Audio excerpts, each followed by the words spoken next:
Toxic Tower, the highest point in Krool's Keep and kinda sorta the final real level of the game, shows us just how far Krool is willing to go to stop you. It's a massive gauntlet of a level, and for sure the hardest level so far, but luckily, more than a couple friends make an appearance to help you out.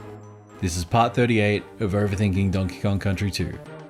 Toxic Tower's main gimmick, like so many other levels, is in the name. The rising radioactive gunk looks awesome, but you're going to be cursing it before long. I don't think there's any shame in dying multiple times to this level. Despite what comes after, Toxic Tower is very much this game's platform perils. It's one final difficulty spike before the big boss that puts the players through their paces. And once you lose that lead over the ooze, it has that Sonic 2 panic about it as you try in vain to reach the surface. Shortly after the beginning, you reach a Rattly Barrel. From here, you frantically try and outrun the rising goop, bouncing off jade kaboings, zingers, and through a confusing array of platforms. If it's any consolation, this is the hardest part of the level. At the halfway mark, you're shoehorned into a Squawks transformation. Don't make the mistake of thinking that things are going to be easy though. You're going to be moving faster than you've ever moved as Squawks, and firing off mouth eggs the entire time. Like I said, the Rattly section is for sure the hardest part, but you can't get complacent here. After the final Kong letter, the home stretch is undertaken by Squitter.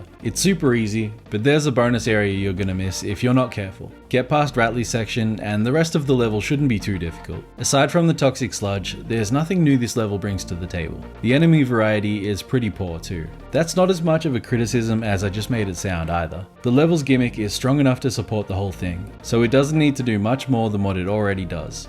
You might be wondering what the story behind this level is. I was. What the toxic waste is, where it comes from and why it's here. There's no clear answer, but I do have a theory. Krool is deliberately sacrificing the tower to stop the Kongs. Might seem extreme, but think about it. The Kremlings have proven time and time again how they're willing to forego the big picture in favor of a quick win. Either Krool didn't think ahead, or simply didn't care. But I think destroying his own castle in a Pyrrhic victory is very much in line with his character.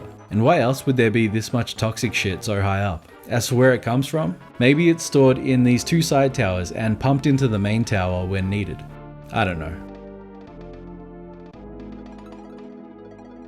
Episode 38 in the can, and we're essentially done with the main game. For what it's worth, I actually really dig Toxic Tower. It can be frustrating, but that's the price you pay for the challenge, I guess. Dark Souls is frustrating, and I fucking love that game. I think once you reach this section of DKC2, there's no question as to whether or not it's harder than the first game. I can beat Donkey Kong Country with my eyes closed, but no matter what I do, I don't think I'll ever get that comfortable with DKC2. Anyway, on to Stronghold Showdown.